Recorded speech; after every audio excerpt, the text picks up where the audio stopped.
High বন্ধু, তোমরা কেমন আছো? আশা করি ভালো আছো।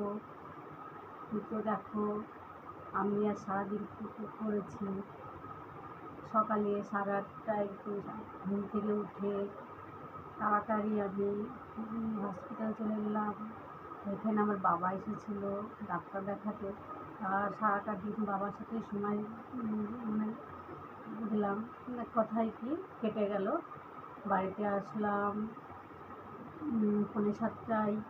এসে বাড়ির কাজ সেরে সুরে স্নান টান করে একটা সন্ধ্যা প্রদীপ জ্বালিয়ে একটু চা খেয়ে একটু জাস্ট বসলাম। তো দেখো, স্নান করেছি, এখনও চুল ভেজা রয়েছে বন্ধুরা। তো 5-6 মিনিট পর